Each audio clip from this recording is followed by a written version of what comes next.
So real quick before this video starts, unfortunately, I've had my first ever SD card corruption from our last preview day here at Epic Universe. Not all the footage got corrupted, only a couple moments. We do miss out on some of the power-up band stuff, a little bit of the lunch. I still have the single footage of the pizza, and talking about Pizza Moons also got corrupted. And unfortunately, also the Untrainable Dragon show did get corrupted, so we will not be seeing that in this video. Again, though, stay tuned. I'm going back for opening day. I will refilm that show for you guys because, unfortunately, it's just nothing I can do. I've been trying to repair it for hours today. But enjoy the video. What is there? Hello, travelers, and welcome back to Epic Universe. We're here for our last preview day, and I can't believe I'm saying this, but I want to thank Universal Destinations for having us out for the day and providing a mission into the park. We're very excited to be here again. This again is going to be our last preview day before opening day. I will obviously be here opening day, filming everything for you guys. I'm going to have a very long video, I'm sure, of opening day. So stay tuned for that if you're interested in what they're going to do that day. I've heard there's going to be plenty of festivities, so very excited for that. Otherwise, today we're not really doing too much in particular. We're going to get in some rides, get in some second rides because I haven't been on hiccups too many times.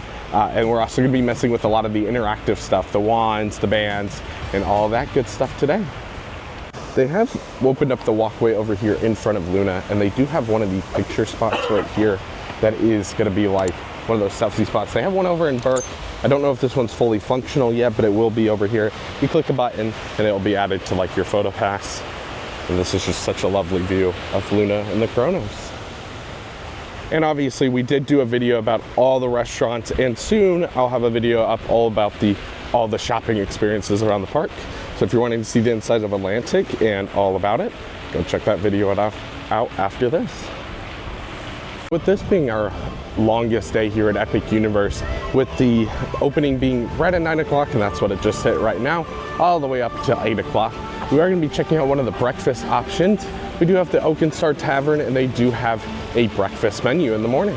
So we're going to be heading inside, ordering some stuff. Here's a quick look at Oak and Star's breakfast menu, because I've actually never seen it before. They have a traditional Southern with 2 eggs, barbecue bacon, brioche toast. They do have some biscuits with sausage gravy. The thing I'm going to be getting is the brulee Hawaiian mango bread. That's just like the mango bread. That's a little more toasted with strawberries and pineapples on top, and it does come with eggs and bacon. They do have 2 sandwiches. They have a sausage, egg and cheese, and then also a bacon, egg and cheese. And then they do have chorizo and eggs. And they have an ancient grain tofu scramble. Pretty lengthy breakfast menu. Again, this is the first time we've actually got to see the breakfast menu. This is the first time we'll be eating breakfast over here in Oak and Star. Here's a look at my breakfast. So it is going to be, again, the mango bread with all this topping. It just comes with like a little bit of whipped cream. It looks very good. And then it does come with some bacon and sausage. Again, this is actually a really good price. This only being $12. And most of the breakfast meals at this location are around that $12 mark. So a really good value option. If you're looking for breakfast, Oak and Star is right here. I'll let you know what we think after. So we just got done with our breakfast over here at Oak and Star. I thought it was super, super good. Honestly, I would eat there 100% of the time if I'm here early enough in the morning to hit breakfast. I don't know what breakfast goes to, or they didn't say anywhere, but I did really, really like both everything we had. The mango bread was super fruity and super yummy. The bacon was a surprise hit. It was super flavorful. Like, I don't think I've ever had that strong of a flavor in bacon ever, but it was super good. Eggs were super well seasoned, and I just thought overall it was a great meal. So I would definitely suggest that. Again, it's pretty affordable, being like, with my password discount, I think it was like 11 bucks. Like, that's not bad at all for a theme park breakfast. So definitely check that out if you're here for breakfast. So we actually are walking up by Helios, and you can't see Apollo or Helios, depending on how late in the mythology you go. We're going to be walking over to Powder. I think we are going to be messing with wands, but also we're heading towards Cirque Arcanus to see it one more time, because we've only seen it once so far.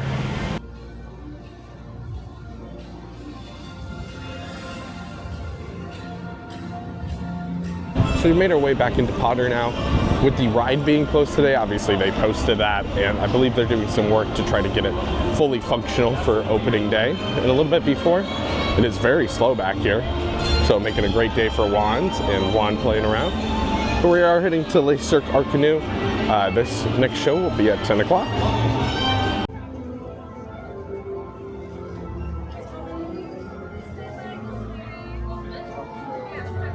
So they did actually open up the extended queue back here for us. The line isn't too long, but it does have a very large extended queue. That's good to see. Obviously, again, we won't be able to film this show. There is no filming allowed inside, but we will be able to talk about it afterwards.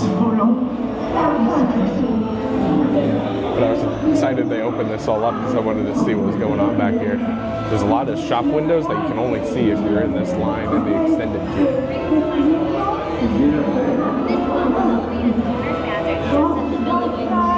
The Fuchigi. You can hear voices back here too. I don't know whose voices they're supposed to be. But it was cool that they opened that so we could actually come back here and see what was up back here. Oh, that's interesting. They have a water bottle refill spot here. So you can put your filter water in the line. And it's obviously themed to the mermaids. That's super cool. I like to see that inside the line too, because when people are waiting in line, moving along, it is quite hot most of the year.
So we just got out of Cirque Arcanus.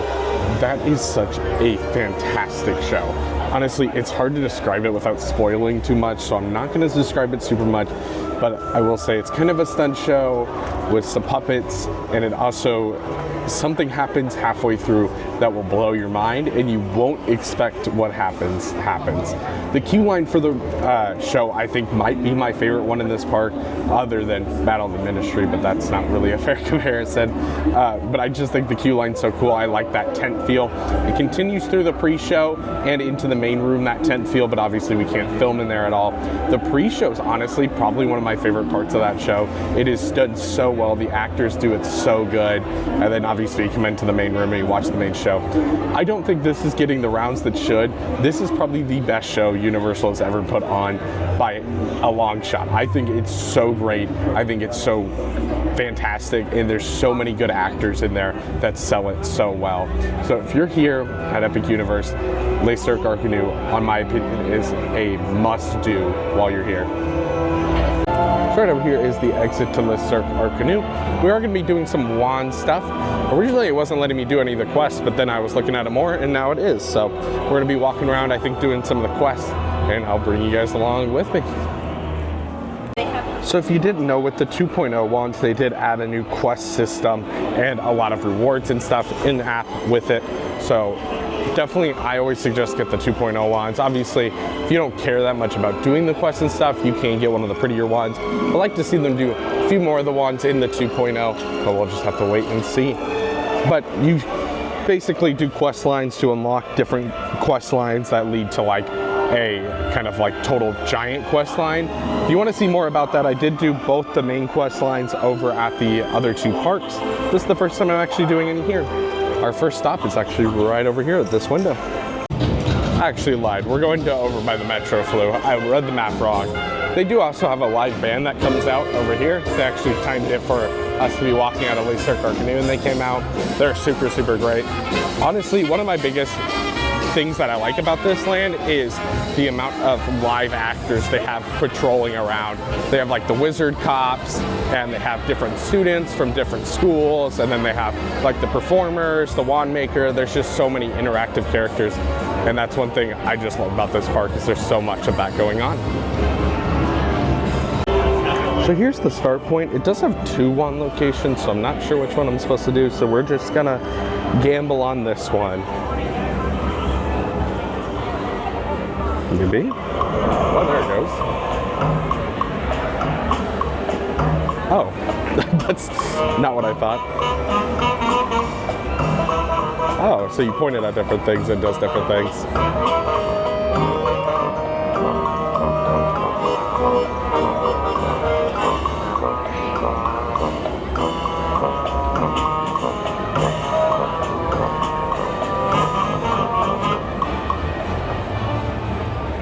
There we are. That one was really cool. Sun doesn't like this one, but I'll try my best to film it for you guys.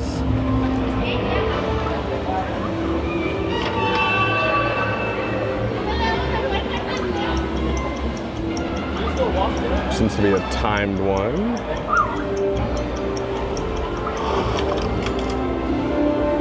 Oh, and it opened up a book. Let's talk about the Sorcerer's Stone, so that must be what we're looking for. So the band's still going up behind me, but we are heading back towards the back alley where the Goblet Noir is. I'm actually not sure where this wand point is. I think it's kind of like unmarked back here. I think it's right here. So I did find it right over here. It's just hard to see in the concrete. See how well this shows up on filming for you guys, just because it's kind of a poor looking window from this angle for filming purposes. There it goes.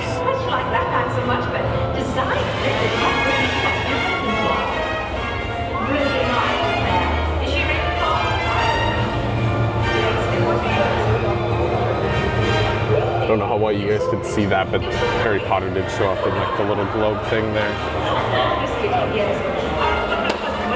Okay, well, the first thing I did wasn't the thing I needed for the quest. I needed to cast a special spell to open up the box, and it had the Philosopher's Stone in it. I didn't catch it on camera. I don't think I can do it again, but it just opened up, and the Philosopher's Stone is sitting there. One thing I just wanted to point out real quick, we were walking through here earlier, right before the show, and we were like, oh, the barrel's like leaking goop, like obviously thematic goop, but then we actually noticed, if you look up, there's like a mushroom spore colony growing, and it's leaking all that goop down. This is the kind of details I just love back here in this Potter area. I just think it's just so well detailed. So it does actually seem, for the Ministry of Magic right now, the only adventure is that one that we just did. So other than that, I guess all the secret wand spots will be held until opening, so we'll have to see what those are. I'll definitely make a dedicated video to that if you're interested in the wand locations. But we're gonna be still heading around. I wanna try some of the special wand spots all around, because I haven't seen most of them yet. So we made our way back over here to Bar Moonshine, because there is a few wand locations. One has an anti-jinx on it. That just means it's not working right now. You'll find that every once in a while. We're gonna start back here in some of these shop windows here. So I just thought this window was kind of cool to point out. So you can see this is like a world map. There's the US and that school. There's the school in South America. And then we do end up over here towards Hogwarts and Europe area. So here is another spell. So again, we're gonna step a little bit behind it. And we're gonna do this.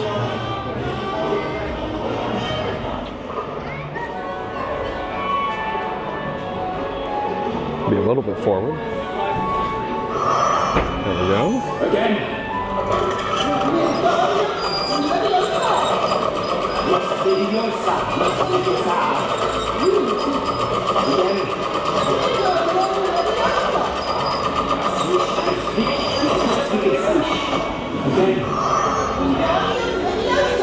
And the pants are made. That was a funny little reference to the movie. I don't know if you heard it while I was filming there. There was a group of us, and it said, it's Leviosa, not Leviosa, and then it said again. Obviously, a little reference to the movies there. We made our way over here to the shop right over here, right out at the entrance, and there is a wand point over here with a Niffler. So we're gonna hit that one up right now.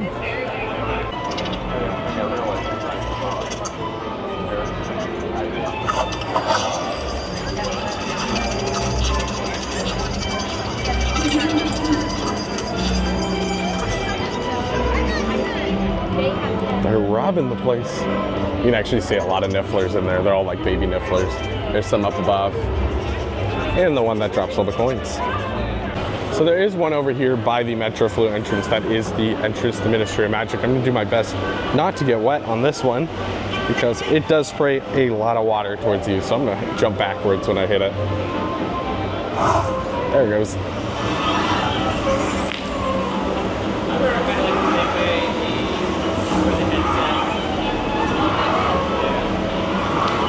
Just like chucks water out at you.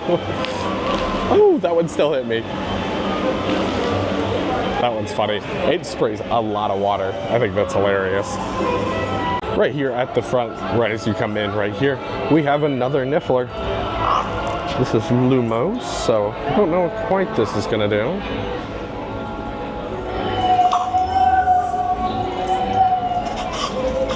Oh, just turned the lights on. Revealed his misdeeds. Tell you, this land loves their nifflers, man. There's 3 wand points with them. I think that's gonna do it for the wand points. I don't want to spoil them all. Obviously, come here with your wand. I think the wands are so worth getting. I love the interactive stuff they've added to the wands with the adventures and quest lines and stuff. I think it makes them so much more replayable. And we'll obviously be heading over to Nintendo Land later to mess with the power-up bands. We have messed with them a little bit, but I thought I'd give you more of the rundown of how they work. So last week when I was here filming all the B-roll for the restaurants, this was the only restaurant that I couldn't film anything for, and that is Blue Dragon, the Pan-Asian restaurant. I was really hoping it would be open, but it wasn't quite. But it is open today. It just opened up over the weekend. So we're gonna be heading inside, and we're gonna just walk around and enjoy the architecture, because the inside of this place looks really cool from what I've seen. So I'm excited to head in for the first time. Just wanted to point out the cool things with like the handlebars here. And then obviously all the signage shows up a lot more at nighttime from outside, but you can see it all right now from in here. So obviously this restaurant is themed to like all different kinds of Asia, Southeast Asia, Japan. Obviously you see the Japanese part of it a lot, but you can see different signs like that's Korean. That's obviously a Japanese road sign. There's just a ton of different accents kind of in here. This is gonna be the bar area, it seems like. So this is like where you go get drinks. It does seem like you can also get sat in here. The main dining room for this place though, man, I walked in here real quick. So you can obviously see the Blue Dragon going along the whole wall. There's actually 2 of them that meet over there. We'll walk over there in a second. But look at the sky in this area. Super kind of hard to tell because they're not moving very fast, but all the lanterns go up and down all around. Again, architecture in here is just beautiful. And I love that each table has a candle on it too. It just, again, this is such a pretty looking restaurant. I'm so glad they finally opened it. Here's a better look at those dragons meeting in the middle, right back there. There are some booths back here, obviously for dining, other than tables too. If you're more inclined for a booth, you can probably ask for that. And obviously all these signs will look a lot better at nighttime over daytime just because they're neon signs. They do have a dining room over here that is very Japanese. I would have loved to see like tatami mats in here. I think that would have really added to it. But I love the art or the artwork. It's kind of hard to see. It kind of blows out, but it actually is looking out into Celestial Park. So you can actually see Dark Universe right there. Again, it's kind of bright behind them, but you can see the Celestial Carousel, Atlantic. You can actually also see Helios, or not Helios, the Chronos. But I think the Dark Universe one is super, super cool that you can see that from inside this room.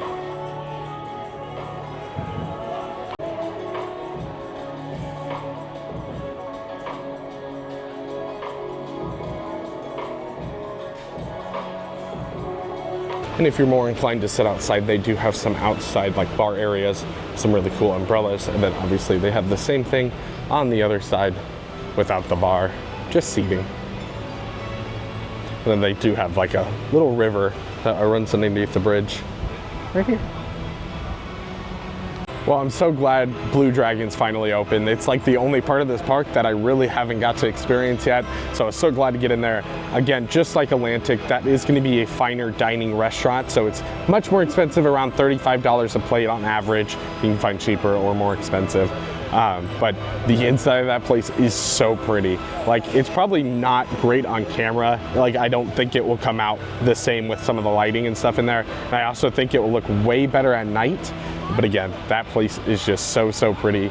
I think if you are willing to have a finer dining option, that's gonna take a little bit longer, you're gonna spend a little bit more, I would suggest this, because it just is so cool. Atlantic, I think is cool. I just don't like seafood. So for me personally, I would definitely head here over Atlantic. And just kind of only for temporary, for opening, they are setting up a bunch of lighting and sound rigs all around the lake currently. And obviously this is all gonna be for all the opening day festivities. So again, stay tuned. I don't mean to put you on, but I will be there. I'll try to get that video up as soon as possible after opening day. Obviously, I'm gonna be wiped after that day because I'm gonna be up at the Buck Crack of Dawn and we're going all the way until close. So I'll try to edit it all together, hopefully get it up Friday night next week or around Saturday morning. Alrighty, now that we're done with Blue Dragon, we're gonna be heading into Dark Universe. And we're gonna be hopping on Monsters through Single Riders. Single Riders works really well on Monsters, so that's usually our go-to right now.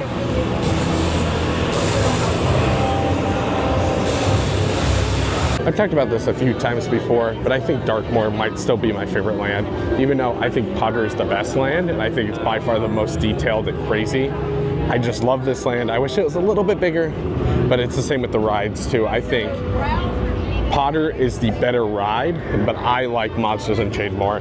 It's just more of my vibe. I like the dark gritty, I like horror, and I'm so glad to finally see the Universal Monsters finally getting some spotlight. But again, we're gonna be hitting up Single Riders. It's right through on the right side. So we just got out of Monsters Unchained, the Frankenstein Experiment. We actually rode 3 times. There is never a line in Single Rider. I don't want to break that news to anybody so it doesn't end up getting a line, but there's never a line in there in our experience. It's always nobody in there. You can almost always walk right on. So we end up lapping it 3 times. I love this ride. I've probably ridden it like 15 times at this point. I think, again, it's still my favorite ride in this park. I don't think it's the best ride. I think Potter's so technically stunning with both its ride system and the story and animatronics and everything, how it works. We almost had a perfect run through. A couple things weren't working. Last week I did have perfect run throughs, hoping that those perfect run throughs end up more common here in the future. But again, this throughput of this ride is fantastic, even in the normal line. It's only 15 minutes right now. Again, it is ending up towards the end of the preview days, probably slowing down a little bit with preview tickets, but I would always suggest riding this ride. It's my favorite ride in the park.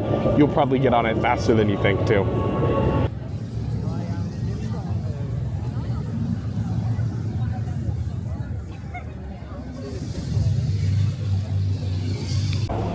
I love it when the castle does go off. You did see a small clip there of me walking past while it was going off. I would definitely try to see it at night if you're here and it turns dark. It is very cool. We're just walking back to Burning Blade. I just want to talk a little bit about what's back here. So here's the small quick service location. It does have the Franken Friends pretzel. That's just a Frankenstein pretzel. Then they do have like some cinnamon bites. And here's Burning Blade. Obviously, again, in that video, we talked a lot about food and stuff. This is more of a drink spot, but it does have some small snack items. It's just a really cool exterior. All right, so we made our way over here to Super Nintendo World next. We are interested in getting on Mario Kart, and then again, we're gonna play with the bands for a little bit because we haven't done too much of that on the channel. Gotta ride up the warp pipe though.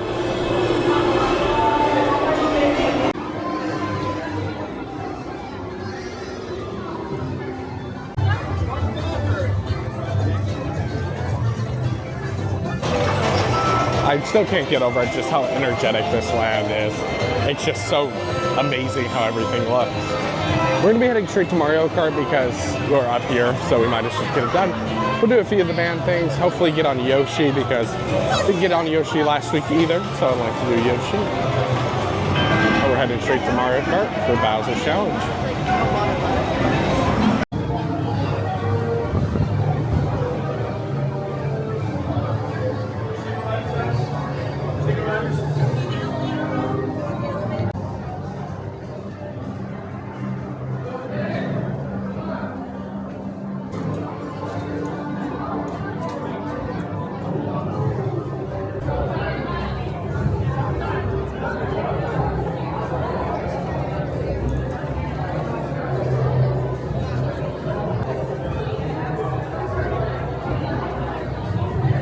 So we just got off a single rider ride on Mario Kart. We were going to go for a second one, but the single rider line bumped up a little bit.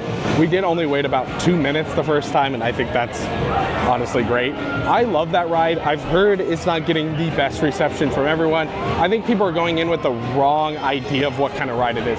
It's a dark ride. It's not some fast roller coaster type ride. I think a lot of people are expecting a super fast, because it's Mario Kart, you know? I think a lot of people are expecting a fast ride. It's not, but I think what is there is amazing. I think the technology actually is super impressive for what AR is. I'm super into AR and VR. There isn't a whole lot like that can track the way this does. And it's super impressive. I think the ride's fun. I think the shooting part is fun. And I just think all the sets in it are super good. As I always recommend, if you don't want to deal with the AR, just don't wear it. The ride works perfectly fine without it. It was meant to work without it, and it's a very pretty ride. So obviously, talk a little bit about the power-up band now. Sorry, it's so loud in this land. They have so many speakers that obviously ties into the land, but it does make me yell a little bit. So power-up band, I have Toads. It's kind of wearing on my left wrist because that's how I'm gonna film it. I wanna emphasize, when you walk up to one of these, don't smack it with your band. You're supposed to punch it with your hand. It registers fine with your hand. So there's a few different reasons to do this. So obviously, it can do that. There's blocks all around you can punch. You can punch them without the bands too, but with the band you get the interactiveness with the app. Obviously the big reason you buy this is to do all the different keys that I don't think we're gonna be doing today. I'll have that a dedicated video at some point. But you go around and collect 3 keys, and then over here on my right as I turn the corner, it's gonna be Bowser Jr. Challenge, and it's like an interactive game that you can play right in there. And you do have to have the 3 keys. You can't go in there unless you have all 3 keys with your power-up band. You have to confirm that. So it is kind of a paid experience, but I suggest getting it because I think it's super cool. But I've also had to cheat like a year and a half to do so. All right, well, we'll find out, I guess. So we're in here doing up one of the power-up bands. So we're gonna do it. We're trying to switch all the colors here.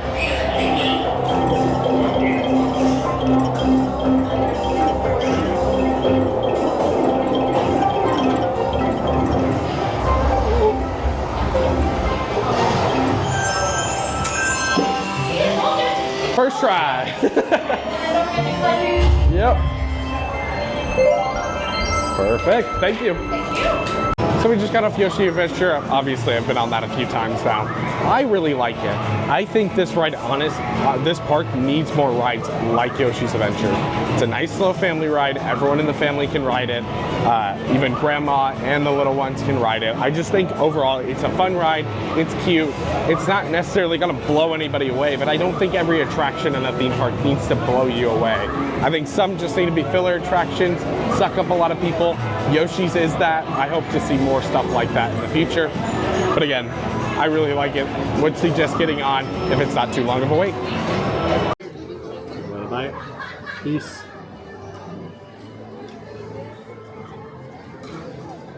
Well, next up, we made our way over here into Isle of Berk to the back. We're heading to the Untrainable Dragon because we've been told by the team members here at the front that you are allowed to film inside the show. So we'll take a few clips.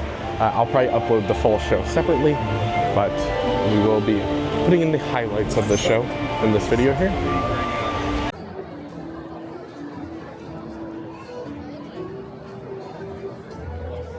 So we just got out of Untrainable Dragon. You saw some clips there.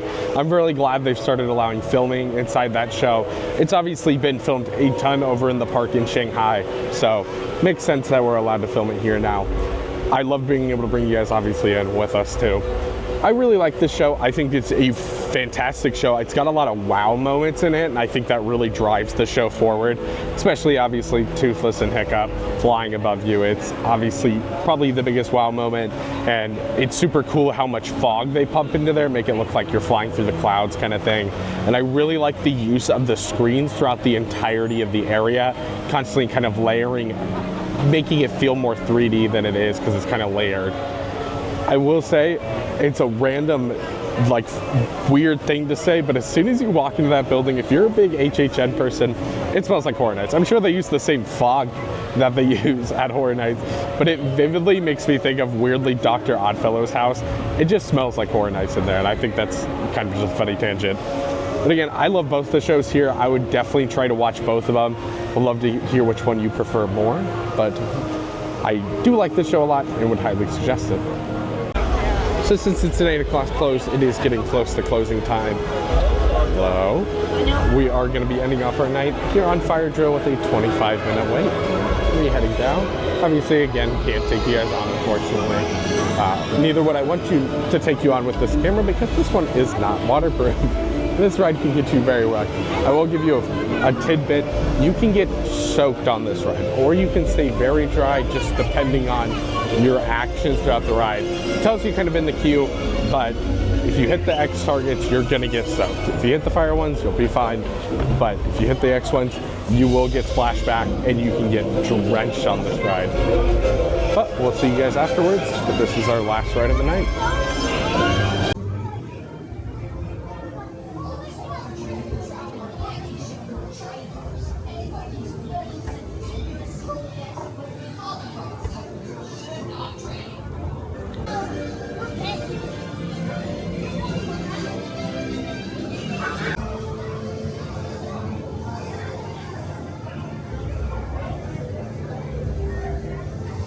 So we did just get off Fire Drill, only waited about 20 minutes. I really like Fire Drill. I think it's a very well-themed splash battle. I like that there's actually different targets and some that actually do something. I've never been fully able to confirm if the winner and loser side actually matter. Like, I don't know if there's something you actually do, like depending on the targets you hit, if that counts towards your win. I'd love to see if anyone knows that for a fact or not. It didn't get too wet. If you don't shoot the X's, usually you don't get too wet, but the back of our boat was shooting, I think, almost every X in the place. So my back is pretty wet. That is one thing to worry about. If you're with other people, either on your side or on the other side, there is a chance you'll get wet because they might be more on the train of, let's see how wet we can get on this ride. Well, the park is closing at 8 o'clock today. We had an earlier morning than most that actually led to an hour more of most of the previews. So we had a pretty good day overall, but we'll go wrap up right at the front, right in front of the Kronos. Well, that comes to our end of our day. I did want to mention that we did do a lot of re-rides off camera. I just figured, why would you want to watch me yap about the same thing I already yapped about today? Rode Monsters a couple more times because that's just a super easy single rider. Rode Mario Kart again. And a couple other things. So just figured I wouldn't make you guys watch me walk around and do re-rides. I hope this video was slightly enjoyable. I know we didn't do the most, but we did get to film Untradeable Dragon that I was super, super excited to film for the first time. I want to once again thank Universal Destinations for inviting us out. It truly was an amazing day. I love this park so much. We've obviously come here a lot during preview times, and I will obviously be back here next week from today when I'm filming this to be here for opening day. Again, I've had all this time in previews. I've really hit the park. I really think this is an amazing park. You should hit it up as soon as possible if you're big into theme parks or you just like a good vacation. I think this is a good spot to hit while you're down here in Orlando. If you have a chance, an extra day or 2 days, I always suggested 2 days with this park because it is kind of a 2-day park. There's a lot to do in here. A lot of non-ride things to do too with the power-up bands and the Potter wands. So if you're interested in that kind of stuff, I would definitely make this a 2-day park. You might be able to squeeze in 1 day, but I would try to do 2 days. Once again, I'm so excited to be here for opening day. I think opening day will be so much fun. I'll be here for a ridiculous amount of time because I'm arriving very early in the morning and we'll be here until very late at night. So thanks for watching. Hope this video brought a little more joy into your day, and watch out for that opening day video next week. Thank you for watching. We'll see you guys next time.